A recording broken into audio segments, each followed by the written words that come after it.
ಮಾಧ್ಯಮದ ಮಿತ್ರರಿಗೆ ನಮಸ್ಕರಿಸುತ್ತಾ ಮತ್ತು ನಮ್ಮದು ಈ ಜಂಟಿ ಪತ್ರಿಕಾಗೋಷ್ಠಿಗೆ ಎಲ್ಲ ಮಾಧ್ಯಮದ ಮಿತ್ರರಿಗೆ ಸ್ವಾಗತಿಸುತ್ತಾ ನಾನು ಇವತ್ತು ಮಾಧ್ಯಮದ ಗೋಷ್ಠಿ ಕರೆಯುವ ಉದ್ದೇಶ ಮತ್ತು ಸಂದೇಶ ಬಗ್ಗೆ ಮಾತನಾಡೋಕ್ಕಿಂತ ಮುಂಚೆ ನಾನು ನಮ್ಮ ಹಿರಿಯ ನ್ಯಾಯವಾದಿಗಳಾದ GS ಪವಾರ್ ವಕೀಲರ ಈ ಮಾಧ್ಯಮದ ಗೋಷ್ಠಿಗೆ ಸ್ವಾಗತಿಸುತ್ತಾ ಅದರ ಜೊತೆಗೆ ನಮ್ಮ ಇನ್ನೊಬ್ಬ ನ್ಯಾಯವಾದಿಗಳಾದ ದಲಿತ ಮುಖಂಡರು ಹಾಗೂ ತಿಪ್ಪಣ್ಣ ದೊಡ್ಡಮನಿ ನ್ಯಾಯವಾದಿಗಳಿಗೆ ನಮ್ಮದು ಈ ಮಾಧ್ಯಮದ ಗೋಷ್ಠಿಗೆ ಸ್ವಾಗತಿಸುತ್ತಾ ನೇರ ವಿಷಯದ ಬಗ್ಗೆ ಚರ್ಚಿಸುತ್ತೇನೆ.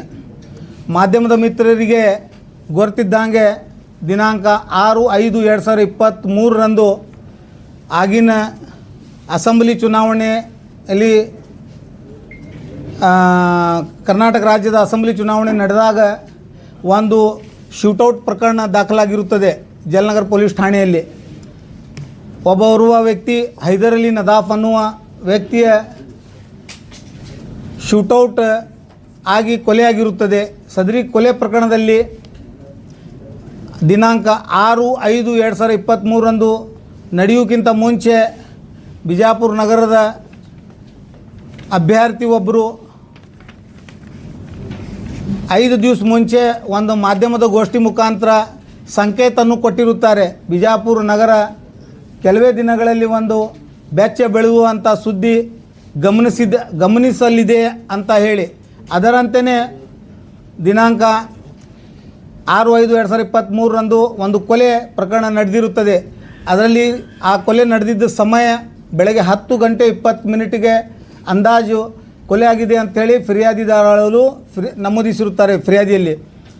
ಅದಾದ ನಂತರ ಆ ಪ್ರಕರಣಕ್ಕೆ ಸಂಬಂಧಿಸಿದಂತೆ ಪೊಲೀಸ್ ಇಲಾಖೆಯ ಒಬ್ಬ ಹೆಡ್ ಕಾನ್ಸ್ಟೇಬಲ್ ಶಿವ ಅಲ್ಲಿಗಿಡದ್ ಅನ್ನುವ ವ್ಯಕ್ತಿ ಗಾಂಧಿ ಚೌಕ್ ಪೊಲೀಸ್ ಠಾಣೆಯ ಹೆಡ್ ಕಾನ್ಸ್ಟೇಬಲ್ ನನಗೆ ನನ್ನ ದೂರವಾಣಿ ಮುಖಾಂತರ ಅವನು ಕರೆ ಮಾಡಿ 11 ಗಂಟೆಗೆ ನಿಮಗೆ ಗೊತ್ತಾಗಿದೆ ವಿಷಯ ಅಂತ ಕೇಳಿದಾಗ ಏನು ಅಂತೇಳಿ ನಾನು ನಿದ್ದೆ ಅವಸ್ಥೆಯಲ್ಲಿ ಇದ್ದಾಗ ಎದ್ದು ಕೇಳಿದಾಗ ಖಾದ್ರಿ ವಕೀಲರೇ ಒಬ್ಬ ಹೈದರ್ ಅಲಿ ನದಾಫ್ ಅನ್ನುವ ವ್ಯಕ್ತಿಯ ಕೊಲೆಯಾಗಿದೆ, ಅದರಲ್ಲಿ SP ಸಾಹೇಬರು ತಮ್ಮನ್ನು ಮುಖ್ಯ ಆರೋಪಿ ಅಂತ ಕಾಣ್ತಾ ಇದ್ದಾರೆ, ಹಾಗಾಗಿ ತಾವು ಮನೆ ಬಿಟ್ಟು ಹೊರಗಡೆ ಹೋಗಬಾರ್ದು, ಮನೆಯಲ್ಲಿ ಇರಬೇಕು, ನಮ್ಮ ಹೈಯರ್ ಆಫೀಸರ್ಸ್ ತಮಗೆ ಕರೆ ತರಲಿಕ್ಕೆ ಹೇಳಿ ಇನ್ಸ್ಟ್ರಕ್ಷನ್ಸ್ ಕೊಟ್ಟಿದ್ದಾರೆ, ನಾವು ಬರ್ತಾಯಿದ್ದೀವಿ ಅಂತ ಹೇಳಿ ಸುದ್ದಿ ಹೇಳಿದಾಗ ನಾನು ಮನೆಯಲ್ಲಿದ್ದಾಗೆ 12:56 ಗಾಂಧಿ ಚೌಕ್ PSI ಕ್ರೈಮ್ ರವರಾದ ನರಳೆ PSI ಹಾಗೂ ಅವರು ಟೀಮ್ ತಂಡ, ಅದರ ಜೊತೆಗೆ ಒಳಗೊಂಡು BM ಪವಾರ್ ASI ಹಾಗೂ ಮಂಕಣಿ ಮತ್ತು ಅಲ್ಲಿಗಿಡದ್ ಶಿವ್ ಇನ್ನೂ 2-3 ಮಂದಿ ಕಾನ್ಸ್ಟೇಬಲ್ಸ್ ನಮ್ಮ ಮನೆಗೆ ಬಂದು ನನ್ನನ್ನು ಅಲ್ಲೇ ಬಂಧಿಸಿ ಪೊಲೀಸ್ ಠಾಣೆ ಜಲನಗರ ಪೊಲೀಸ್ ಠಾಣೆಗೆ ಕರೆದು ಒಯ್ದಿರುತ್ತಾರೆ. ನನ್ನ ಮನೆಗೆ ಪೊಲೀಸ್ ಇಲಾಖೆಯವರು ಬಂದಿದ್ದು ನನ್ನ CCTV ಫುಟೇಜ್ನಲ್ಲಿ ಎಲ್ಲ ದೃಶ್ಯಾವಳಿಯನ್ನು ರೆಕಾರ್ಡ್ ಆಗಿರುತ್ತವೆ. ತದನಂತರ 11 ಗಂಟೆಗೆ ನಾನು ಪೊಲೀಸ್ ಠಾಣೆ 12:15 ನನಗೆ ಪೊಲೀಸ್ ಠಾಣೆಗೆ ಕರೆದು ಒಯ್ದಾಗ ಫಿರ್ಯಾದಿದಾಳಾದ Nishat Haider Ali Nadaf ward number 19 corporator ಅವರು ಒಂದು ಫಿರ್ಯಾದಿ ಕೊಡ್ತಾರೋ. ಆ್ಯಸ್ ಪರ್ ಪೊಲೀಸ್ ರೆಕಾರ್ಡ್ 12:15 ಅವರು ಫಿರ್ಯಾದಿ ಕೊಟ್ಟಿರುತ್ತಾರೆ. ಇದು ಪೊಲೀಸ್ ರೆಕಾರ್ಡ್ ಪ್ರಕಾರ. ಅದರ ನೈಜ ಸ್ಥಿತಿ ಆ ದೃಶ್ಯಾವಳಿ ಪೊಲೀಸ್ ಠಾಣೆ ದೃಶ್ಯಾವಳಿಯಲ್ಲೇ ಬೇರೆಯೇ ಇದೆ. ಅದು it is a subject matter of trial. ಇದು ಕೋರ್ಟ್ನಲ್ಲಿ ಪ್ರಕರಣ ಇರೋದರಿಂದ ನಾನು ಆ ಸೀಕ್ರೆಟನ್ನು ಬಹಿರಂಗಗೊಳಿಸಲಿಕ್ಕೆ ಈಗ ಸದ್ಯ ಮಾಧ್ಯಮದಲ್ಲಿ ಆಗುವುದಿಲ್ಲ. ಆದರೆ ಪೊಲೀಸ್ ಇಲಾಖೆ ದಾಖಲಾತಿ ಪ್ರಕಾರ 12:15 ಪ್ರಕರಣವನ್ನು ದಾಖಲಾಗಿರುತ್ತದೆ. ಆ ಪ್ರಕರಣದಲ್ಲಿ ನನ್ನನ್ನು ಆರೋಪಿ ನಂಬರ್ 2 ಅಂತೇಳಿ ನಮೂದಿಸಿರುತ್ತಾರೆ ಸದರಿ ಶೂಟೌಟ್ ಪ್ರಕರಣದಲ್ಲಿ. ಆದರೆ ಆ ಪ್ರಕರಣಕ್ಕೆ ನನಗೆ ಯಾವುದೂ ಸಂಬಂಧ ಇಲ್ಲದೂ ಸಹ ರಾಜಕೀಯ ಪ್ರೇರಿತವಾಗಿ ನನ್ನ ಮೇಲೆ ಒಂದು ಕೊಲೆ ಪ್ರಕರಣವನ್ನು ದಾಖಲಿಸಿ ಚುನಾವಣೆ ಕಣದಿಂದ ನನಗೆ ದೂರ ಇಳಿಸಲು ಒಂದು ಹುನ್ನಾರ ರಾಜಕೀಯ ಷಡ್ಯಂತ್ರ ಆಗಿನ ಸರ್ಕಾರ ಭಾರತೀಯ ಜನತಾ ಪಕ್ಷದ ಸರ್ಕಾರ ಮತ್ತು ಆಗಿನ ಶಾಸಕರಾದ ಬಸನಗೌಡ ಪಾಟೀಲ್ ಯತ್ನಾಳ್ ಅವರು ಮಾಡಿದ್ದಾರೆ ಅಂತ ನನಗೆ ಬಲವಾದ ಸಂಶಯ. ಅದು ಇನ್ವೆಸ್ಟಿಗೇಷನದ ಮ್ಯಾಟ್ರ್ ಇದೆ. ನಾನು ನೇರ ಅವ್ರ ಮೇಲೆ ಆರೋಪನೂ ಹೊರಿಸುವುದಿಲ್ಲ, ಆದರೆ ನಮಗೆ ಬಲವಾದ ಸಂಶಯ ಇದೆ. ಆದರೆ ಆ ಟೈಮ್ನಲ್ಲಿ 12:15 ಪ್ರಕರಣ ದಾಖಲಾದಾಗ ನಾನು ಅಧಿಕೃತವಾಗಿ ಆರೋಪಿಯನ್ನಾಗಿ ರೆಕಾರ್ಡ್ಸ್ನಲ್ಲಿ ಇದೆ. ನನಗೆ 12:56 ಜಲನಗರ ಪೊಲೀಸ್ ಠಾಣೆಗೆ ಕರೆದು ಒಯ್ದಿದ್ದು ಪೊಲೀಸ್ ಆಫೀಸರ್ಸ್ ಮತ್ತು ಆಗಿನ ಹೆಚ್ಚುವರಿ ಪೊಲೀಸ್ ಅಧೀಕ್ಷಕರಾದ ಮಾರ್ಯಾಳ್ ಅವರು ಎದುರಿಗೆ ನನಗೆ ಹಾಜರುಪಡಿಸಿದಾಗ ಮಾರ್ಯಾಳ್ ಸಾಹೇಬರಿಗೆ superintendent of police HD Anand Kumar ಈ ಪ್ರಕರಣದಲ್ಲಿ ಆರೋಪಿ ನಂಬರ್ 9ನೇದವರಾದ HD ಆನಂದ್ ಕುಮಾರ್ ಅವರು ಕರೆ ಮಾಡಿ ಅವರಿಗೆ ಇನ್ಸ್ಟ್ರಕ್ಷನ್ಸ್ ಕೊಡ್ತಾರೆ, ಖಾದ್ರಿ ವಕೀಲನ್ನು ಆನಂದ್ ವಿಹಾರ್ ಗೆಸ್ಟ್ ಹೌಸ್ನಲ್ಲಿ ಬಂಧನದಲ್ಲಿ ಇಡಬೇಕು ಅಂತ ಇನ್ಸ್ಟ್ರಕ್ಷನ್ ಮೇರೆಗೆ ನೆರಳೆ ಗಾಂಧಿ ಚೌಕ್ PSI ಜಲನಗರ್ PSI ರವರಾದ ಮಲ್ಲಿಕಾರ್ಜುನ್ ತಳವಾರ್ ಹಾಗೂ ಇತರ ಪೊಲೀಸ್ ಆಫೀಸರ್ಸ್ ನನ್ನನ್ನು ಸರ್ಕಾರಿ ವಾಹನದಲ್ಲಿ ಆನಂದ್ ವಿಹಾರಕ್ಕೆ ಕರ್ಕೊಂಡು ಹೋಗಿ ನನ್ನ ಮೊಬೈಲನ್ನು ಅಲ್ಲೇ ಕಸ್ಕೊಂಡು ಸ್ವಿಚ್ ಆಫ್ ಮಾಡಿ 6 ದಿವಸ ನನಗೆ ಬೇಕಾಯ್ದಿಶ್ರೀ ಬಂಧನದಲ್ಲಿ ಇಟ್ಟು ನಾನಾ ಕಾರಣದ ಟಾರ್ಚರ್ ಮತ್ತು ಹಿಂಸೆಯನ್ನು ನೀಡಿರುತ್ತಾರೆ. ತದನಂತರ 12ನೇ ತಾರೀಕು 12/6/2023 ನನಗೆ ನ್ಯಾಯಾಲಯದ ಬಹಿರಂಗ ಓಪನ್ ಕೋರ್ಟ್ ಅಂದರೆ ಬೆಳಗ್ಗೆ 11 ಗಂಟೆಯಿಂದ 5 ಗಂಟೆವರೆಗೆ ನ್ಯಾಯಾಲಯ ಕಲಾಪಗಳಲ್ಲಿ ನನಗೆ ಹಾಜರುಪಡಿಸುವುದಿಲ್ಲ. ಓಪನ್ ಕೋರ್ಟ್ನಲ್ಲೇ ನನಗೆ ಮಾನ್ಯ ನ್ಯಾಯಾಧೀಶರ ಇನ್ಚಾರ್ಜ್ ನ್ಯಾಯಾಧೀಶರ ಮನೆ ಕಂಪೌಂಡ್ ಹೊರಗಡೆ ಇತರೆ ಆರೋಪಿತರಿಗೆ ಮ್ಯಾಜಿಸ್ಟ್ರೇಟ್ ಮುಂದೆ ನನಗೆ ಜೀಪ್ನಲ್ಲೇ ಗೇಟ್ ಮ್ಯಾಜಿಸ್ಟ್ರೇಟ್ ಮನೆ ಗೇಟ್ ಆಚೆಗೆ ನನಗೆ ಪ್ರೊಡ್ಯೂಸ್ ಮಾಡಿ ಅಲ್ಲಿಂದ ಸಿಗ್ನೇಚರ್ ಬಲವಂತವಾಗಿ ರಿಮಾಂಡ್ ಯಾದಿ ಒಳಗೆ ನನ್ನ ಸಿಗ್ನೇಚರನ್ನು ತೆಗೆದುಕೊಂಡು ನನ್ನನ್ನು ಜೈಲಿಗೆ ಕಳಿಸಿರುತ್ತಾರೆ. ನಂತರ ನಾನು ಜಿಲ್ಲಾ ನ್ಯಾಯಾಲಯಕ್ಕೆ ಜಾಮೀನು ಅರ್ಜಿ ಕೋರಿ ಸಲ್ಲಿಸಿದ ಅರ್ಜಿಯನ್ನು ವಜಾ ಆಗುತ್ತದೆ. ನಂತರ ನಾನು ಉಚ್ಚ ನ್ಯಾಯಾಲಯದ ಅರ್ಜಿ ಸಲ್ಲಿಸಿ ನಾನು ಜಾಮೀನು ಮೇಲೆ ಬಂದ ನಂತರ ನಾನು ನನ್ನ ಮೇಲೆ ಆದ ದೌರ್ಜನ್ಯ ಮತ್ತು ಅನ್ಯಾಯಕ್ಕೆ ನ್ಯಾಯ ಪಡ್ಕೋಬೇಕು ಅಂಥೇಳಿ ನಾನು ಸಾಕ್ಷಿ ಪುರಾವೆಗಳನ್ನು ಸಂಗ್ರಹಣೆ ಮಾಡುಗೋಸ್ಕರ ಮಾನ್ಯ ನ್ಯಾಯಾಲಯ ಮೊರೆಗೆ ಹೋಗಿ ಅರ್ಜಿ ಸಲ್ಲಿಸಿ ಹಲವಾರು ಅರ್ಜಿಗಳನ್ನು ಸಲ್ಲಿಸಿ ಅದರಿಂದ ಪೊಲೀಸ್ ಠಾಣೆಯ CCTV ಫುಟೇಜಸ್, ನಮ್ಮ ಮನೆಯ CCTV ಫುಟೇಜಸ್ ಮತ್ತು ಗುನ್ನೆ ಜಾಗದ CCTV ಫುಟೇಜಸ್ ಮತ್ತು ನನಗೆ ಬಂಧಿಸಿದ ಸ್ಥಳ ಸೋಲಾಪುರ್ ರಿಂಗ್ ರೋಡ್ ಅಂತ ತಪ್ಪು ಸ್ಥಳವನ್ನು ತೋರಿಸಿ ಪೊಲೀಸರು ಚಾರ್ಜ್ ಶೀಟನ್ನು ಮಾಡಿರುತ್ತಾರೆ. ಅದಕ್ಕಾಗಿ ಸೋಲಾಪುರ್ ರಿಂಗ್ ರೋಡ್ ಏರಿಯಾದು APMC ಪೊಲೀಸ್ ಸ್ಟೇಷನ್ದು ಹಾಗೂ ಗೋಲ್ ಗುಮ್ಮಟ್ ಪೊಲೀಸ್ ಸ್ಟೇಷನ್ದು CCTV ಫುಟೇಜಸ್ ನಾನು ಕಲೆಕ್ಟ್ ಮಾಡಿ ನೋಡಿದಾಗ ನನಗೆ ವಾಸ್ತುಸ್ಥಿತಿ ಅರ್ಥ ಆಯಿತು. ನನ್ನನ್ನು ಫಾಲ್ಸ್ ಇಂಪ್ಲಿಕೇಶನ್ ಮಾಡಿದ್ದಾರೆ ಈ ಕೇಸ್ನಲ್ಲಿ. ಹಾಗಾಗಿ ನಾನು ಈಗ ದಿನಾಂಕ ತಾವು ಡೇಟ್ ಮೆನ್ಷನ್ ಮಾಡ್ಕೋಬೇಕು.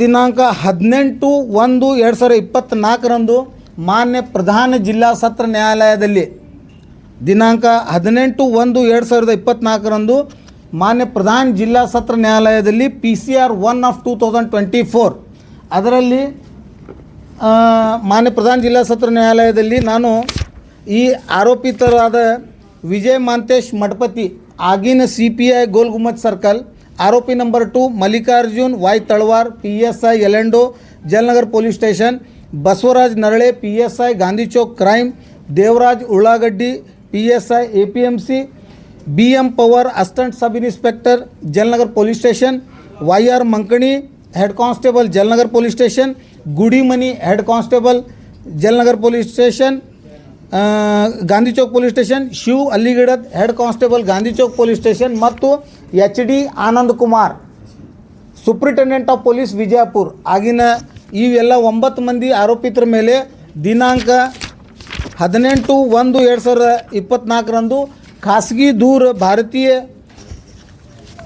Indian penal Karnataka state human rights court rules 2006 rule 6 read with 2D and section 30 of the protection of human rights act ಅಡಿಯಲ್ಲಿ ಮತ್ತು ಭಾರತೀಯ Indian penal code section 120B 143 204 220 330 331 342 448 452 194 195 166 166A 211 182 167 read with section 8 and 7 of the 13 of the Prevention of Corruption Act ಅಡಿಯಲ್ಲಿ ನಾನು ಇವರ ವಿರುದ್ಧ ಪ್ರಧಾನ ಜಿಲ್ಲಾ ಸತ್ರ ನ್ಯಾಯಾಲಯದಲ್ಲಿ ಖಾಸಗಿ ದೂರನ್ನು ದಾಖಲಿಸಿದಾಗ ಮಾನ್ಯ ನ್ಯಾಯಾಲಯವು ನನ್ನ ವಾದವನ್ನು ಅವಲೋಕಿಸಿ ಇದರಲ್ಲಿ ಸಬ್ಸ್ಟೆನ್ಸ್ ಇದೆ, ಆರೋಪಿತರು ಮೇಲ್ನೋಟಕ್ಕೆ ಅಪರಾಧವನ್ನು ಎಸಗಿದ್ದಾರೆ, ನನ್ನ ವ್ಯಾಲ್ಯೂಯಬಲ್ ಮಾನವ ಹಕ್ಕುಗಳನ್ನು ಉಲ್ಲಂಘಿಸಿದ್ದಾರೆ ಅಂತ ಪರಿಗಣಿಸಿ ಆಗಿನ ಪೊಲೀಸ್ ಅಧೀಕ್ಷಕ ವಿಜಯಪುರ ಇವರಿಗೆ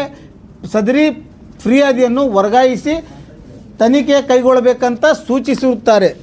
ಆ ಸದರಿ ಆದೇಶ ದಿನಾಂಕ 20/1/2024 24ರಂದು ಮಾನ್ಯ ನ್ಯಾಯಾಲಯ ಆದೇಶಿಸಿರುತ್ತದೆ. ಅದರಂತೆ ಮಾನ್ಯ ಪೊಲೀಸ್ ಅಧೀಕ್ಷಕರು ವಿಜಯಪುರ ಇವರು ದಿನಾಂಕ 15 ಮಾನ್ಯ ಪೊಲೀಸ್ ಅಧೀಕ್ಷಕರು ವಿಜಯಪುರ ಇವರು ದಿನಾಂಕ 5/2/2024ರಂದು ಜಲನಗರ್ ಪೊಲೀಸ್ ಠಾಣಾ CR ನಂಬರ್ 15 ಆಫ್ 24 ಜಲನಗರ್ ಪೊಲೀಸ್ ಠಾಣಾ ಕ್ರೈಮ್ ನಂಬರ್ 15/24ರಲ್ಲಿ ಇವೆಲ್ಲ 9 ಮಂದಿ ಪೊಲೀಸ್ ಆಫೀಸರ್ಸ್ ಮೇಲೆ ಪ್ರಕರಣ ದಾಖಲಿಸಿಕೊಂಡು ತನಿಖೆ ಕೈಗೊಂಡಿರ್ತಾರೆ. ತದನಂತರ ಸದರಿ ಪೊಲೀಸ್ ಆರೋಪಿ ಪೊಲೀಸ್ ಆಫೀಸರ್ಸ್ ಎಲ್ಲರೂ ಮಾನ್ಯ ಉಚ್ಚ ನ್ಯಾಯಾಲಯ ಕಲಬುರಗಿ ಪೀಠಕ್ಕೆ ರಿಟ್ ಪಿಟಿಷನ್ ಸಲ್ಲಿಸಿ ರಿಟ್ ಪಿಟಿಷನ್ ಸಂಖ್ಯೆ 200873 ಆಫ್ 24 ಇದರಲ್ಲಿ ರಿಟ್ ಪಿಟಿಷನ್ ಅರ್ಜಿಯನ್ನು ಸಲ್ಲಿಸಿ ಅದರಲ್ಲಿ ಮಧ್ಯಂತರ ಆದೇಶ ಸದರಿ ಜಲನಗರ್ ಪೊಲೀಸ್ ಠಾಣಾ ಕ್ರೈಮ್ ನಂಬರ್ 15 ಆಫ್ 24ನಲ್ಲೇ ಯಾವುದೇ ತನಿಖೆ ಮುಂದುವರಿಬಾರದು ಅಂಥೇಳಿ ಇಂಟರೀಮ್ ಆರ್ಡರ್ ತೆಗೆದುಕೊಂಡಿರುತ್ತಾರೆ. ನಂತರ ನನ್ನ ನೋಟಿಸ್ ಆದ ಬಳಿಕ ನಾನು ನಮ್ಮ ನ್ಯಾಯವಾದಿಗಳಾದ ಹಿರಿಯ ನ್ಯಾಯವಾದಿಗಳಾದ ಅಶೋಕ್ ಹಾರ್ನಳ್ಳಿ ಸರ್ ಹಾಗೂ SS ಮಮದಾಪುರ್ ಅಡ್ವೊಕೇಟ್ ನನ್ನ ಪರವಾಗಿ additional advocate general Malar Rao ಸರ್ಕಾರ ಪರವಾಗಿ ಮತ್ತು VM ಶಿಲ್ವಂತ ಆರೋಪಿ ಪರವಾಗಿ ವಾದ ವಿವಾದ ಆದ ನಂತರ ಮಾನ್ಯ ಉಚ್ಚ ನ್ಯಾಯಾಲಯವು ದಿನಾಂಕ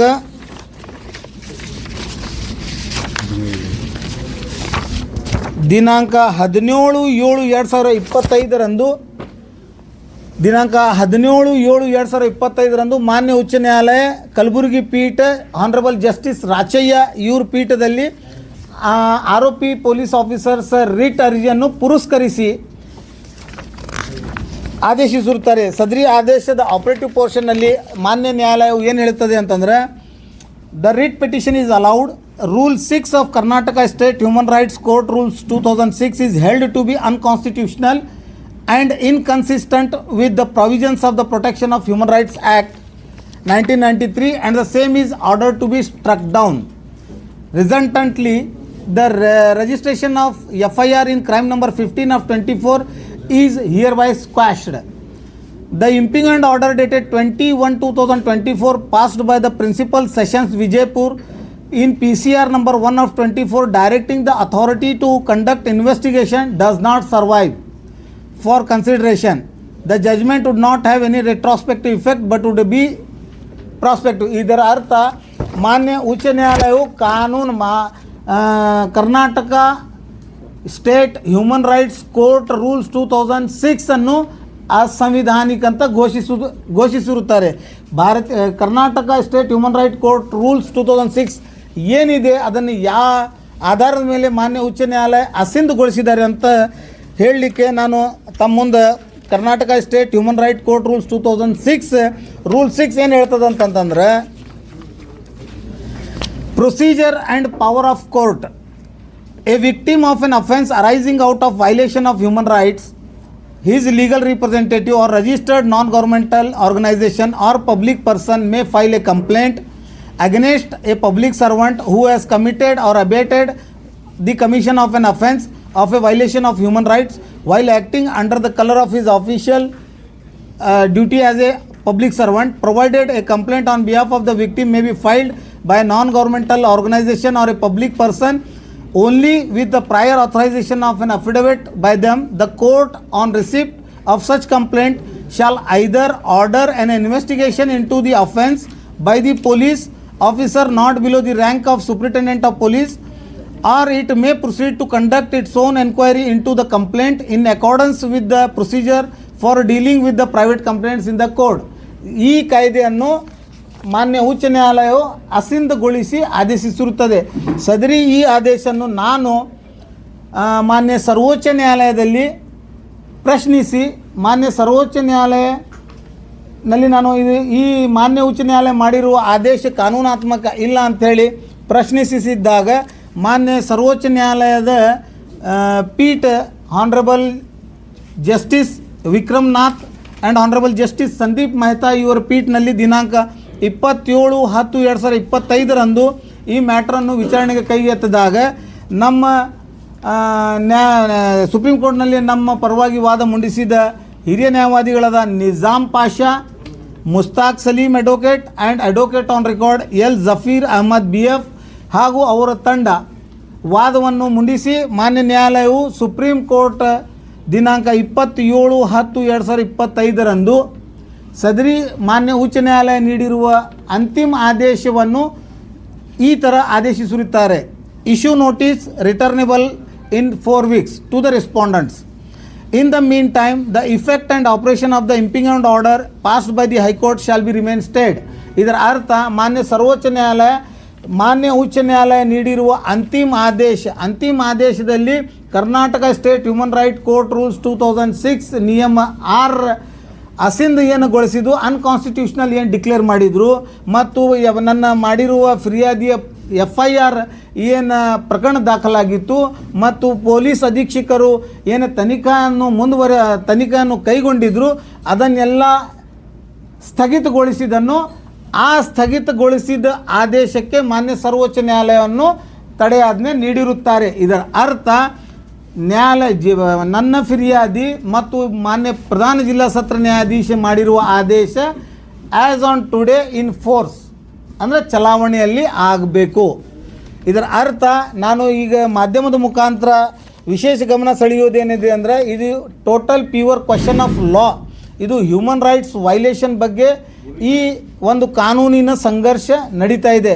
ಇದರಲ್ಲಿ ನಾನು ಮುಖ್ಯವಾಗಿ ಹೇಳಬೇಕಾಗಿತ್ತು ಅಂತಂದರೆ ಯಾವುದೇ ಒಬ್ಬ ಸಾಮಾನ್ಯ ವ್ಯಕ್ತಿಗೆ ಈ ರಾಜ್ಯದಲ್ಲಿ ಆಗಲಿ ಈ ರಾಷ್ಟ್ರದಲ್ಲಿ ಆಗಲಿ ಯಾವುದೇ ಒಬ್ಬ ಸಾಮಾನ್ಯ ಪ್ರಜೆಯ fundamental rights as per constitution laid by Baba Saheb Bhimrao Ambedkar ಭಾರತೀಯ ಸಂವಿಧಾನದ ಯಾವುದೇ ಮೂಲಭೂತ ಹಕ್ಕುಗಳನ್ನು ಯಾವುದೇ ಸಾರ್ವಜನಿಕ ನೌಕರರು ಅಥವಾ ಅಧಿಕಾರಿಗಳು ಚ್ಯುತಿಗೊಳಿಸಿದರೆ ಅಥವಾ ಅದು ವೈಲೇಷನ್ ಮಾಡಿದರೆ ಆಯಾ ರಾಜ್ಯಗಳಲ್ಲಿ ಸಂಬಂಧಪಟ್ಟಿದ್ದ ಪ್ರಧಾನ ಜಿಲ್ಲಾ ಸತ್ರ ನ್ಯಾಯಾಧೀಶನ್ನು ವಿಶೇಷ ಮಾನವ ಹಕ್ಕುಗಳ ನ್ಯಾಯಾಲಯ ಅಂತ ನೋಟಿಫಿಕೇಷನ್ ಮಾಡಿ ಪ್ರತಿಯೊಬ್ಬ ನಾಗರಿಕರಿಗೆ ಅವರವರ ಮೌಲ್ಯ ಆಧಾರಿತ ಮಾನವ ಹಕ್ಕುಗಳನ್ನು ಉಲ್ಲಂಘಿಸಿದರೆ ಅದಕ್ಕೆ ತಕ್ಕಂಥ ಆ ಅಧಿಕಾರಿ ಮೇಲೆ ಪ್ರಕರಣವನ್ನು ದಾಖಲಿಸಲಿಕ್ಕೆ ಖಾಸಗಿ ದೂರು ದಾಖಲಿಸಲಿಕ್ಕೆ ಈ ಕಾಯ್ದೆ ಅಡಿಯಲ್ಲಿ ಮಾಡಲಿಕ್ಕೆ ಬರ್ತೈತಿ ಅನ್ನುವಂಥದ್ದು ಸಂದೇಶ.